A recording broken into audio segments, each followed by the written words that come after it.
अस्सलाम वालेकुम नाजरीन, आप देख रहे हैं INN चैनल। मैं हूं शेख अहमद अली। आज की ख़ास बात में हम देखेंगे कई अहम कौमी और बैनुल अक़वामी खबरें। लोकसभा और राज्यसभा में मणिपुर मुद्दे को लेकर हंगामा जारी है। मानसून सेशन के 7वें दिन यानी जुमे के रोज़ भी दोनों ऐवानों में जमकर हंगामा हुआ। लोकसभा में सुबह 11 बजे कार्रवाई शुरू होते ही नारेबाजी शुरू हो गई। अपोजिशन के कायद अधीर रंजन चौधरी ने नो कॉन्फिडेंस मोशन पर फौरी बहस कराने की मांग की। राज्यसभा में कार्रवाई 45 मिनट तक चली, लेकिन चेयरमैन जगदीप धनखड़ और टीएमसी एमपी डेरेक ओब्रायन के बीच बहस के बाद इसे 31 जुलाई तक के लिए मुलतवी कर दिया गया।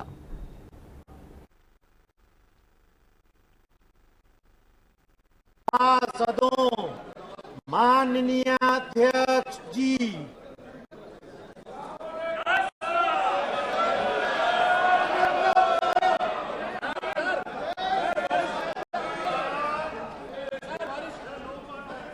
प्रश्नकाल question number 1 to 1 Shri AM Arif ji. Sir Manipur is very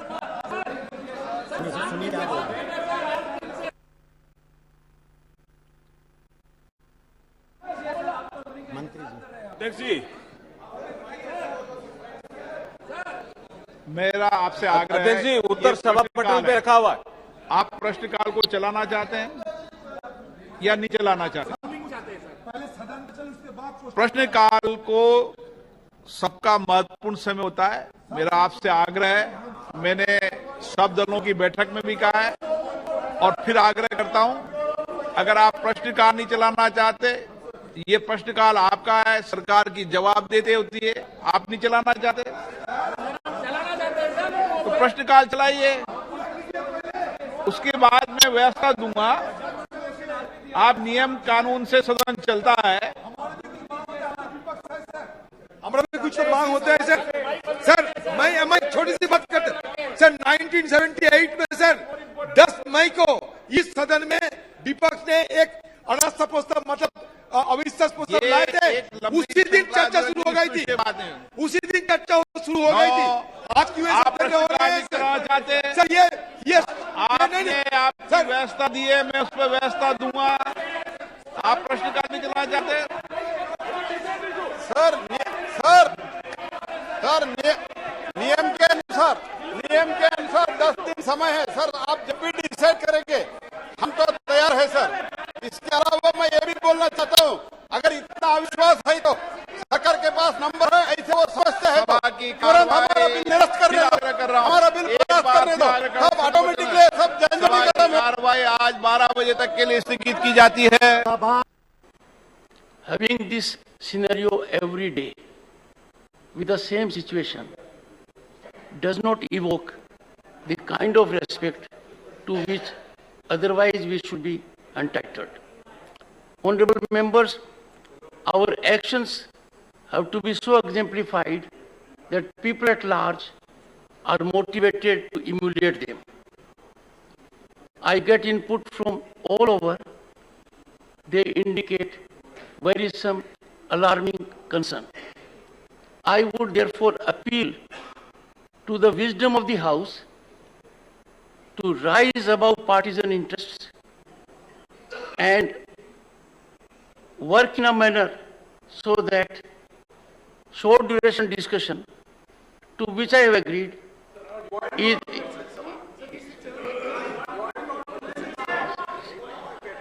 agreed. Honorable members, every day,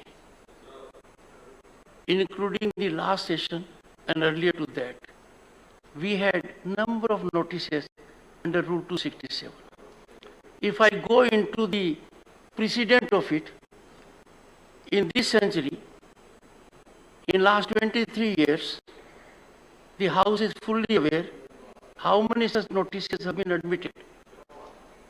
And that being the scenario, I face a prospect every day. Just imagine, one second, just imagine the consequence of it. The entire nation looks at question hour, the work that is to be done. Question hour is the heart of parliamentary working. I know. Sir, you are aware of it. You don't have to state. Just lend your ears. Once you will lend your ears, you will understand. Question hour is a. Please take your seat. Mr. Derek O'Brien.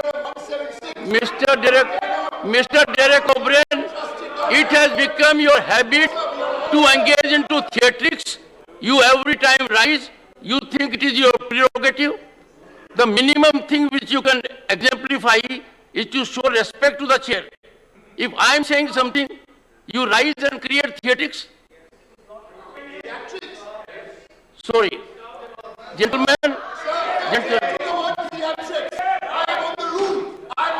don't thump the table. Don't thump it.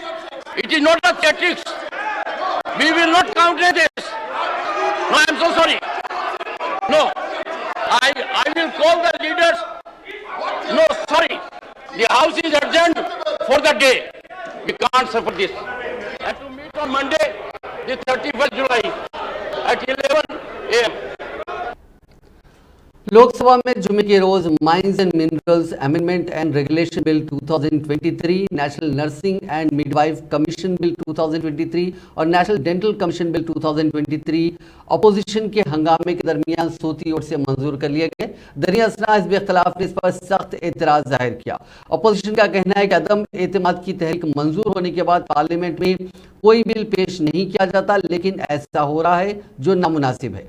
आम आदमी party के रहनुमा और राज्यसभा के रुकने parliament Raghav Chadha ने जुम्मे को जारी करदा एक बयान में कहा कि लोकसभा स्पीकर के जरिए अदम एतमाद की तहरीक को मंजूर करने के बाद पार्लियामेंट में कोई बिल पेश नहीं किया जाता, लेकिन हम देख रहे हैं कि बहुत से बिल पेश किए जा रहे हैं और मंजूर भी किए जा रहे हैं। मैं स्पीकर से अपील करता हूं कि लोकसभा कोई कानून साजी का काम ना करे।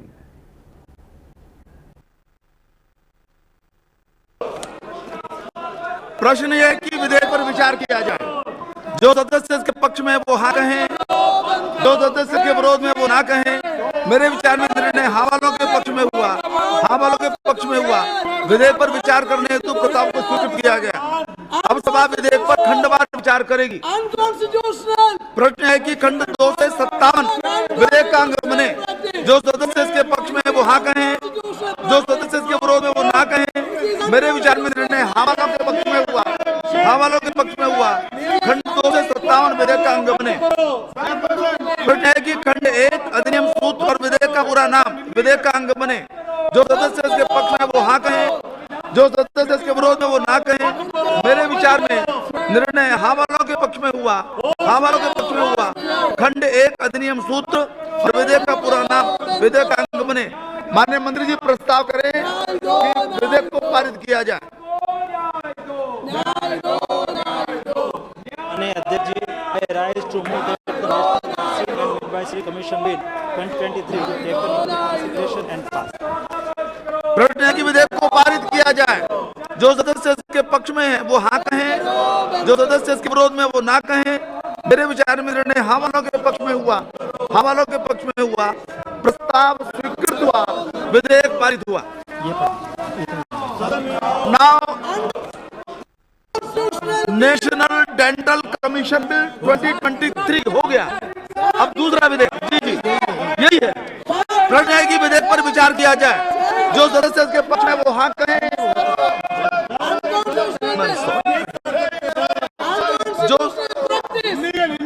जो सदस्य इसके विरोध में वो ना कहें। मेरे विचार में निर्णय हाँ वालों के पक्ष में हुआ, हाँ वालों के पक्ष में हुआ। विधेयक पर विचार करने हेतु प्रस्ताव को स्वीकृत किया गया। अब सभा विधेयक पर खंडवार विचार करेगी। प्रश्न है कि खंड 2 से 59 विधेयक का अंग बने। जो सदस्य इसके पक्ष में वो हाँ कहें, जो सदस्य इसके विरोध में वो ना कहें। मेरे विचार में निर्णय हाँ वालों के पक्ष में हुआ, हाँ वालों के पक्ष में हुआ। खंड 2 से 59 विधेयक का अंग बने। प्रश्न है कि अनुसूची विधेयक का अंग बने। जो सदस्य इसके पक्ष में वो हाँ कहें, जो सदस्य इसके विरोध में वो ना कहें। मेरे विचार में निर्णय हाँ वालों के पक्ष में हुआ, हाँ वालों के पक्ष में हुआ। अनुसूची विधेयक का अंग बनी। प्रश्न है कि खंड 1 अधिनियम सूत्र और विधेयक का पूरा नाम विधेयक का अंग बने। जो सदस्य इसके पक्ष में है वो हाँ कहें, जो सदस्य इसके विरोध में वो ना कहें। मेरे विचार में निर्णय हाँ वालों के पक्ष में हुआ, हाँ वालों के पक्ष में हुआ। खंड 1 अधिनियम सूत्र और विधेयक का पूरा नाम विधेयक का अंग बने। माननीय मंत्री जी प्रस्ताव करें कि विधेयक को पारित किया जाए। I rise to move that the National Dental Commission Bill 2023 to be taken into the consideration and pass. प्रश्न है कि विधेयक को पारित किया जाए। कांग्रेस के सीनियर कायद नासिर हुसैन ने बताया कि इंडिया अलायंस के 20 अरकान का डेलीगेशन कल सुबह मणिपुर जाएगा। ये डेलीगेशन वहां रिलीफ कैंप्स में लोगों से बात करेगा और फिर गवर्नर के सामने उनकी बात रखी जाएगी। उन्होंने कहा कि हम मणिपुर में फिर से अमन कायम करने के लिए हर मुमकिन कोशिश करेंगे।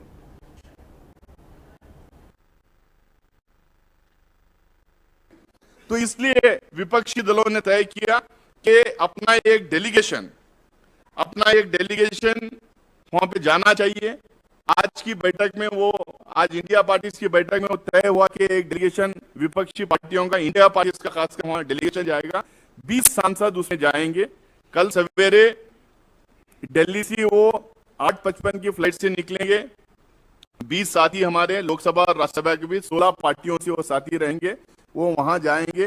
कल दिन भर हिल एरिया में और वैली एरिया में दोनों जगह जो है 2-2, 3-3 रिलीफ का ये जो अभी जो रिलीफ कैंप्स वहां पे हैं, वायलेंस सिट एरियाज में जो रिलीफ कैंप्स हैं वहां पे जाएंगे, जायजा लेंगे, उनसे बातचीत करेंगे और यहाँ से विपक्षी पार्टियों या पूरे सांसद के तरफ पूरे पार्लियामेंट के तरफ से एक मैसेज टाइप ले जाएंगे कि हम उनके साथ खड़े हुए हैं। उनको वहां पे पीस रेस्टोर करवाने के लिए जो हमारे हाथ से हो सकता है, जो हम कर सकते हैं हम करेंगे करके एक मैसेज देने के लिए वहां पे जा रहे हैं। और हमें परसों सुबह में 10 बजे गवर्नर से भी मुलाकात होगी। अपॉइंटमेंट गवर्नर वहां के गवर्नर अपॉइंटमेंट दिए हैं, उनके साथ भी मुलाकात होके जो कल दिन भर ये जायजा लेंगे, जो उनकी मुलाकातें होंगे, जो वहाँ के दुख और दर्द को जो सुनेंगे वो गवर्नर तक भी पहुंचाएंगे। वापस आके वो पार्लियामेंट में भी अपनी बात रखने की कोशिश करेंगे। हो सके तो वहाँ एक प्रेस कॉन्फ्रेंस करेंगे, आने के बाद यहाँ पे भी एक प्रेस कॉन्फ्रेंस करेंगे। इस डेलीगेशन में अधीर रंजन चौधरी जी रहेंगे, गौरव गोगोई जी रहेंगे, राजीव रंजन सिंह, ललन सिंह जो जेडीयू के नेशनल प्रेसिडेंट है वो रहेंगे, मिस सुष्मिता देव टीएमसी रहेंगे, कनिमोडी करुणानिधि, श्रीमती कनिमोडी करुणानिधि डीएमके से रहेंगे, श्री संतोष कुमार सीपीआईसी रहेंगे, श्री ए रहीम सीपीएमसी रहेंगे, प्रोफेसर मनोज कुमार झा आरजेडी रहेंगे, श्रीमती मौवा माजी जेएमएमसी रहेंगे, श्री जावेद अली खान समाजवादी पार्टी से रहेंगे, श्री मोहम्मद फैजल एनसीपी से रहेंगे, श्री अनिल प्रसाद हेगड़े जेडीयू से रहेंगे, श्री ईटी मोहम्मद बशीर आईयूएमएल से रहेंगे, श्री एनके प्रेमचंद्रन आरएसपी से रहेंगे, श्री सुशील गुप्ता आम आदमी पार्टी से रहेंगे, श्री अरविंद सावंत शिवसेना उद्धव ठाकरे से रहेंगे, श्री डी रवि कुमार वीसीके से रहेंगे, श्री जयंत सिंह आरएलडी से रहेंगे, श्री तिरुमावलन वीसीके से रहेंगे और श्रीमती फूलो देवी नेतम आईएनसी से रहेंगे। ये 20 सांसद जाएंगे। पंजाब के वज़ीर आला भगवंत मान ने वज़ीर आज़म नरेंद्र मोदी की क़यादत वाली एनडीए हुकूमत पर अपोजिशन की आवाज़ को दबाने और मुल्क में नफरत की सियासत को फ़रोग़ देने का इल्ज़ाम आयद किया। आम आदमी पार्टी के राज्यसभा रुकन संजय सिंह की मौतली के खिलाफ एहतजाज करने वाले अपोजिशन के अरकान पार्लियामेंट में शामिल होने वाले वज़ीर आला ने कहा कि बदकिस्मती से हुक्मरान इत्तेहाद अरकान को अवामी तशवीश के मसाइल उठाने की इजाज़त नहीं दे रहा है। उन्होंने कहा कि अगर कोई रुकन असम्बली अपना जमहूरी हक का इस्तेमाल करते हुए ऐवान के बीच में आता है तो उसे गैर कानूनी तौर पर मुअत्तल कर दिया जाता है, जो कि इंतहाई शर्मनाक है। जमहूरियत के मंदिर में अवाम के मुंतखब नुमाइंदों की आवाज़ को दबाना ये आमिराना तरीका नामुनासिब है। मुल्क में यकसान सिविल कोड के हवाले से लॉ कमीशन को तजावीज़ देने का आज आखिरी दिन है। अब तक लॉ कमीशन को तकरीबन 80 लाख तजावीज़ मौसूल हो चुके हैं। लॉ कमीशन का कहना है कि आने वाले दिनों में वो उन तंजीमों से मुलाकात करेगा जिन्होंने उसे तफसीली और तहरीरी तजावीज़ दी हैं। ज़राए से मौसूल होने वाली इत्तलात के मुताबिक लॉ कमीशन ख़वातीन की कई तंजीमों और उन लोगों से भी मुलाकात करेगा जिन्होंने यूसीसी के हवाले से बेहतरीन और हक़ाइक़ पर मबनी तजावीज़ दी हैं। मरकजी महकमे इंसाफ के तहत आने वाले लॉ कमीशन ने 14 जून 2023 को एक गेजेट नोटिफिकेशन जारी किया था, जिसमें यकसन सिविल कोड के बारे में मुल्क भर के लोगों से तजावीज़ तलब की गई थी। कमीशन ने नोटिफिकेशन में कहा था कि वजारत कानून और इंसाफ ने 17 जून 2016 को यूसीसी के लिए 22वां लॉ कमीशन तश्कील दिया था और अब उन्हें इससे मुतालिक तजावीज़ की ज़रूरत है। लॉ कमीशन ने अपने नोटिफिकेशन में लोगों से पूछा था कि इस मुल्क में यकसा सिविल कोड की ज़रूरत है या नहीं, अगर ज़रूरत है तो क्यों, और अगर नहीं तो क्यों नहीं। कोई भी हिंदुस्तानी शहरी, समाजी, मजहबी तंजीमें, सियासी जमातें और हर दूसरा शख्स जो इस मुल्क का शहरी है इन तजावीज़ को तहरीरी तौर पर लॉ कमीशन को भेज सकता है। ख्याल रहे कि हिंदुस्तान के आइन के आर्टिकल 44 के मुताबिक रियासती पॉलिसी के हिदायती उसूलों के तहत कहा गया है कि रियासत को यह हासिल है कि वो मुल्क के शहरियों के लिए यकसान सिविल कोड बनाए और उसे नाफिज करने की हर मुमकिन कोशिश करे। मुल्क के कई शहरियों ने यूसीसी के खिलाफ सुप्रीम कोर्ट से भी रुजू किया था, लेकिन उसने कहा था कि पार्लियामेंट को मुल्क में कानून बनाने का हक है और वो इस अमल में मुदाखलत नहीं कर सकती। मणिपुर में तशद्दुद और खवातीन की बरना परेड के मामले में सुप्रीम कोर्ट में आज समाअत नहीं हो सकी। रिपोर्ट के मुताबिक chief justice of India DY Chandrachud आज दस्तयाब नहीं है, लिहाजा अब इस मामले की समाअत पीर को होगी। खबर अजीम वजारत दाखिला ने जुमेरात को सुप्रीम कोर्ट में हलफनामा दाखिल करते हुए बताया था कि मणिपुर वायरल वीडियो केस की तहकीकात CBI को सौंप दी गई है। वीडियो बनाने वाले शख्स को गिरफ्तार कर लिया गया है, जिस मोबाइल से वीडियो बनाई गई थी वो भी बरामद कर लिया गया। बताया जा रहा है कि इस केस की समाअत मणिपुर से बाहर होगी। वहीं मरकजी हुकूमत के मुताबिक मणिपुर में तशद्दुद के वाकयात में कमी आई है और 18 जुलाई के बाद से किसी की मौत नहीं हुई। नेज़ वजारत दाखिला मैतेई और कोकी तंजीमों के साथ राब्ते में हालात को मामूल पर लाने के लिए मुसलसिल बातचीत जारी है।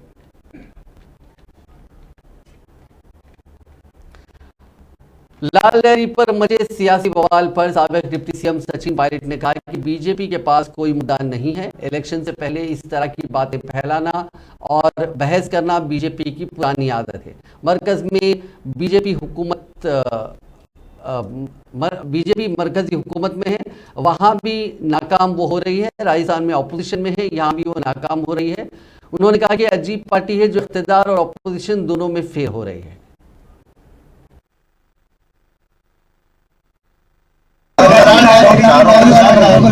देखिए, मैं समझता हूँ कि भारतीय जनता पार्टी के पास कोई मुद्दा बचा नहीं है और मैं इस बात को पहले भी कह चुका हूँ कि केंद्र में तो भाजपा सरकार में है, वहाँ विफल रही। राजस्थान में भाजपा विपक्ष में, यहाँ भी विफल रही। अजीब पार्टी है जो सत्ता में फेल हो रही है और विपक्ष में फेल हो रही है। 4.5 साल में कोई मुद्दा उनका बचा नहीं कहने के लिए आपसी झगड़ों में इतने फंसे हुए हैं। और जो एक जिम्मेदार ऑपरेशन का काम होता है सदन के अंदर सदन के बाहर, उस काम वो कर नहीं पाए। इस प्रकार की बातें फैलाना और एक चर्चा करना चुनाव से पहले भाजपा की पुरानी आदत है। लेकिन कांग्रेस पार्टी आने वाले समय में तेलंगाना, छत्तीसगढ़, मध्य प्रदेश, राजस्थान, इन 4 राज्यों के चुनाव होंगे साल के आखिर में और मुझे पूरा विश्वास है कि चारों राज्यों में सरकार कांग्रेस पार्टी की बनेगी।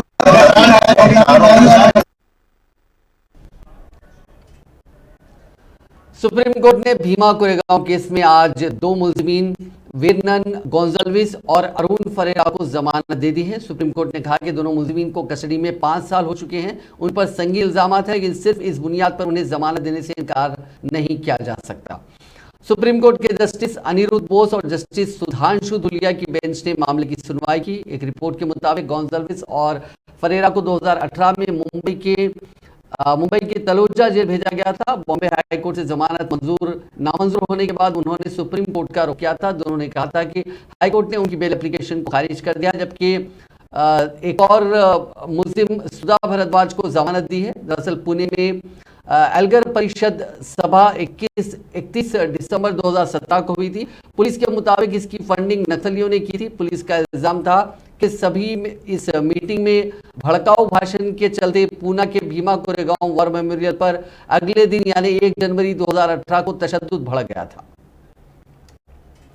वज़ीर आज़म नरेंद्र मोदी ने जुमे को कहा कि हिंदुस्तान किसी को मायूस नहीं करता। अपने गुजरात दौरे के दूसरे दिन मोदी ने आज महात्मा मंदिर गांधीनगर में सेमकॉन इंडिया 2023 इवेंट का इफ्तिताह करते हुए कहा कि हम सब ने गुज़िश्ता बरस सिमकॉन इंडिया के पहले एडिशन में हिस्सा लिया था। तब बहस ये थी कि हिंदुस्तान में सेमीकंडक्टर सेक्टर में सरमायाकारी क्यों की जाए। लोग पूछ रहे थे कि सरमायाकारी क्यों करें। अब 1 साल बाद मिल रहे हैं तो सवाल बदल गया है। अब कहा जा रहा है कि सरमायाकारी क्यों नहीं की जाए।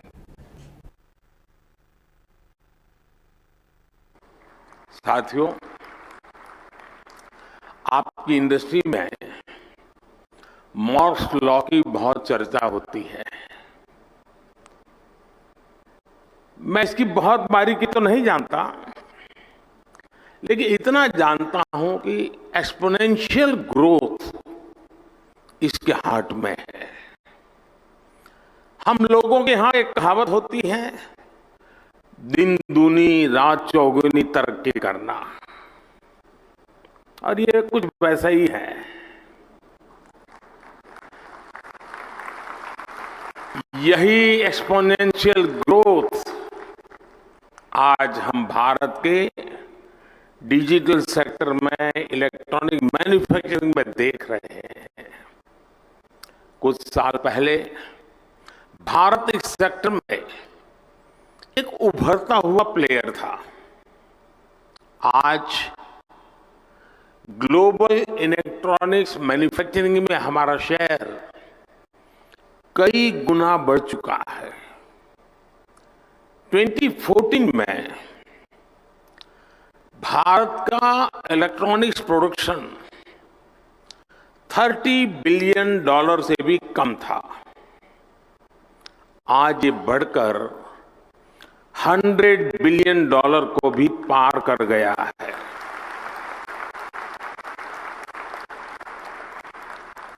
सिर्फ 2 साल के भीतर ही भारत से इलेक्ट्रॉनिक्स निर्यात भी 2 गुने से ज्यादा हुआ गया है। भारत में बने मोबाइल फोन का एक्सपोर्ट भी अब 2 गुना हो चुका है। जो देश कभी मोबाइल फोन का इंपोर्टर था, अब वो दुनिया के बेस्ट मोबाइल फोन्स बना रहा है, उनका एक्सपोर्ट कर रहा है। साथियों, कुछ सेक्टर में तो हमारी ग्रोथ मॉर्स लॉ से भी ज्यादा है। 2014 से पहले भारत में सिर्फ 2 मोबाइल मैन्युफैक्चरिंग यूनिट थे। आज इनकी संख्या बढ़कर 200 से ज्यादा हो चुकी है।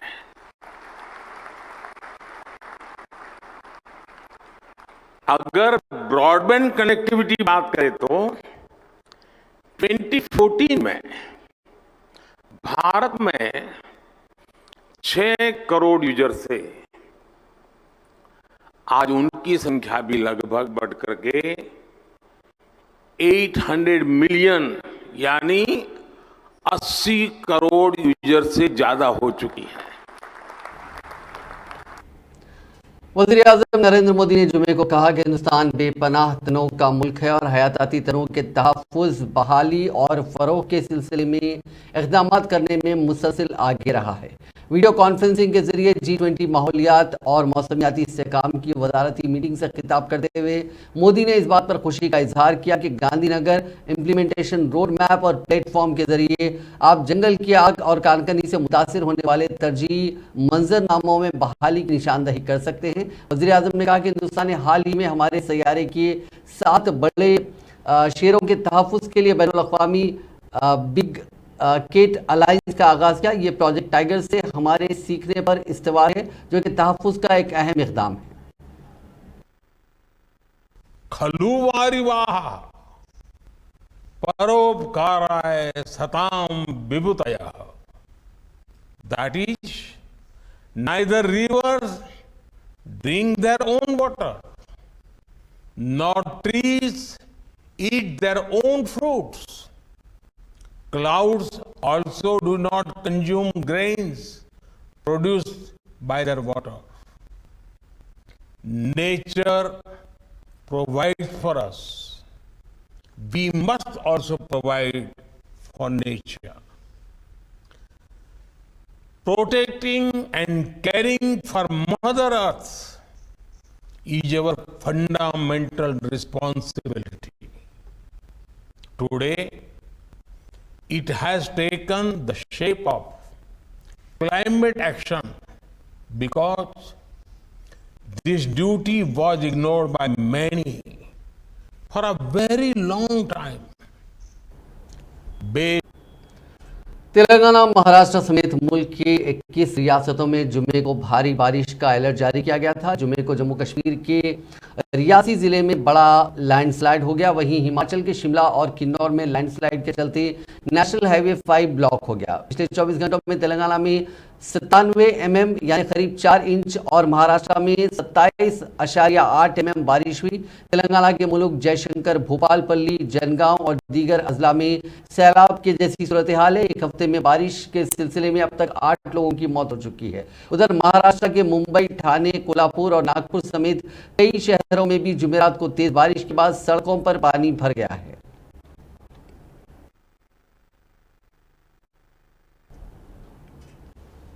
बेगूसराय में 10 साल की बच्ची की लाश पड़ोसी के बेसमेंट से मिली है। लाश को 10 फीट गड्ढा खोदकर दफनाया गया। खानदान का इल्जाम है कि बच्ची के साथ गैंगरेप किया गया था, इसके बाद उसका कत्ल कर दिया गया। इस मामले में 6 मुलजिमीन को गिरफ्तार किया गया है।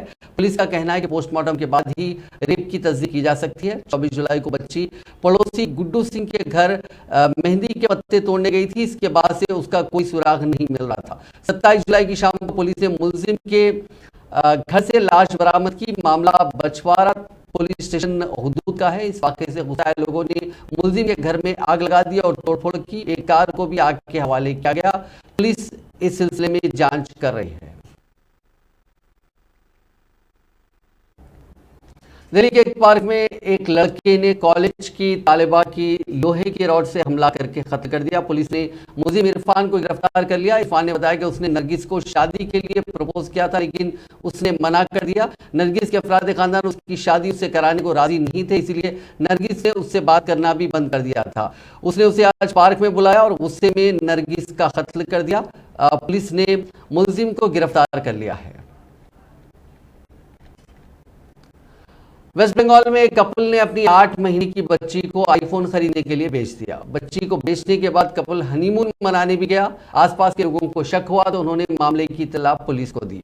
वेस्ट बंगाल के नॉर्थ 24 परगना जिले के एक कपल ने अपनी 8 महीने की बच्ची को 2 लाख रुपए में बेच दिया। कपल ने इन पैसों से एक आईफोन खरीदा। बचे हुए पैसों से कपल ने साहिल पर हनीमून मनाया। आसपास के लोगों के मुताबिक कपल जब हनीमून से वापस आया तो उनके साथ बच्ची नहीं थी। करीब 1-1.5 महीने तक बच्ची दिखाई नहीं दी तो लोगों को शक हुआ कि कपल ने बच्ची के साथ कुछ गलत तो नहीं किया। लोगों ने पुलिस को इस मामले की इत्तला दी। पुलिस ने कपल को गिरफ्तार कर लिया है।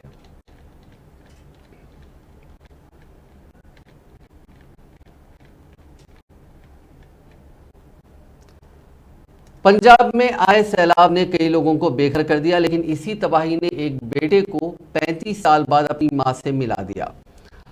ये कहानी गुरदासपुर जिले के खादियान के रहने वाले जगजीत सिंह और उनकी मां हरजीत कौर की है। जगजीत पटियाला के बोहड़पुर गांव में सैलाब से मुतासिरीन की खिदमत करने के लिए वहां पहुंचा था। वहां उसे नानी मिली। नानी ने ही बेटे को मां से मिलाया। तकरीबन 35 साल बाद जब जगजीत 6 महीने के थे तब उनके वालिद की मौत हो गई थी। वालिद की मौत के बाद मां हरजीत ने दोबारा शादी कर ली थी। मां की दूसरी शादी पटियाला के ही गांव समाना में हुई थी। इसके बाद दादा दादी ने 2 साल के जगजीत को उसकी मां से दूर कर दिया था।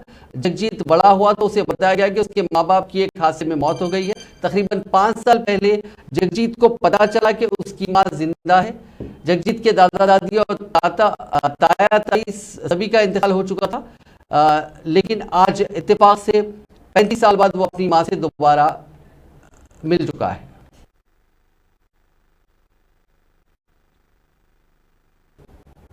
एयर एशिया की फ्लाइट कर्नाटक के गवर्नर थावरचंद गहलोत को लिए बिना ही चली गई। ये वाकया 27 जुलाई का है। गवर्नर फ्लाइट छूटने के पहले ही इंटरनेशनल एयरपोर्ट पहुंच चुके थे। गवर्नर हाउस के अहदेदार ने इस वाकये को प्रोटोकॉल का वायलेशन बताया और इसकी शिकायत एयरपोर्ट अथॉरिटी ऑफ इंडिया से की। गवर्नर ऑफिस ने कहा कि थावरचंद गहलोत टेक ऑफ के 15 मिनट पहले पहुंचे थे। इसके बावजूद उन्हें प्लेन में बैठने नहीं दिया गया। नाजरीन, आज की खास बात में बस इतना ही। आपसे कल मुलाकात होगी नई खबरों के साथ। आप देखते रहिए INN चैनल।